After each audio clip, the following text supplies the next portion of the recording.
Apakah yang Anda pikirkan bila mendengar kata komunikasi?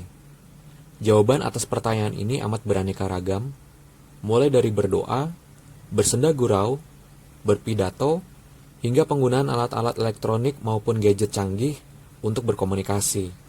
Dalam Liliweri, secara etimologis kata komunikasi berasal dari bahasa Latin yaitu communicare, yang berarti mengalihkan atau mengirimkan.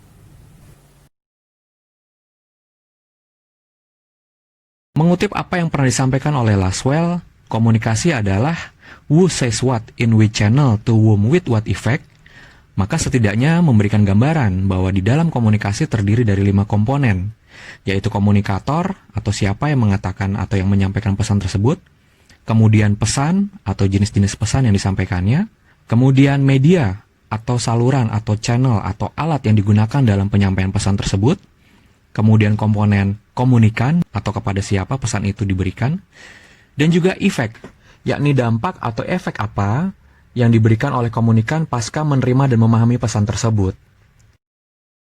Mulyana juga menambahkan bahwa apabila berbicara tentang definisi komunikasi, tidak ada definisi yang benar ataupun yang salah. Seperti halnya model atau teori, bahwasanya definisi harus dilihat dari kemanfaatannya dalam menjelaskan suatu fenomena yang didefinisikan dan yang dievaluasinya. William Gordon juga pernah menyampaikan perihal fungsi komunikasi. Di antaranya yang pertama, berfungsi untuk sosial. Bahwa komunikasi itu penting untuk membangun konsep diri, aktualisasi diri, atau kelangsungan hidup. Untuk memperoleh kebahagiaan, terhindar dari tekanan maupun tegangan, sehingga itulah kenapa orang berkomunikasi.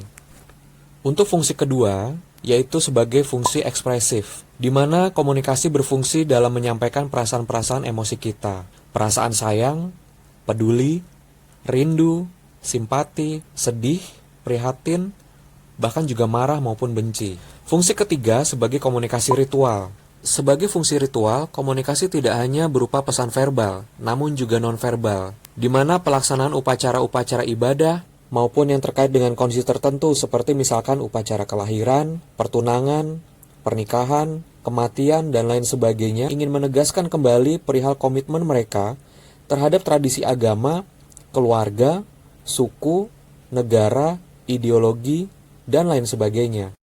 Fungsi keempat sebagai komunikasi instrumental, di mana dalam fungsi yang keempat ini, komunikasi bertujuan untuk menginformasikan, mengajak, mendorong, atau memotivasi yang pada akhirnya mengubah sikap maupun tindakan seseorang, bahkan juga yang sifatnya menghibur.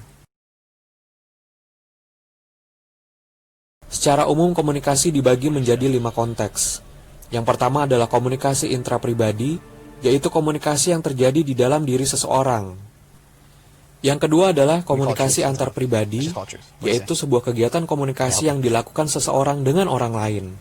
Yang ketiga adalah komunikasi kelompok atau grup, yaitu komunikasi yang berlangsung di antara anggota suatu kelompok yang dilakukan individu-individu guna memperoleh maksud maupun tujuan dari pembentukan suatu grup tersebut. Yang keempat adalah komunikasi organisasi, yaitu pengiriman dan penerimaan berbagai pesan organisasi dalam sebuah kelompok formal maupun informal dalam suatu organisasi. Dan yang kelima adalah komunikasi massa, yaitu komunikasi yang ditujukan kepada sejumlah audiens yang tersebar dan juga heterogen, serta anonim, melalui media massa cetak, elektronik, maupun new media. Terima kasih sudah menonton channel ini, sampai jumpa di tayangan materi online selanjutnya. Wassalamualaikum warahmatullahi wabarakatuh.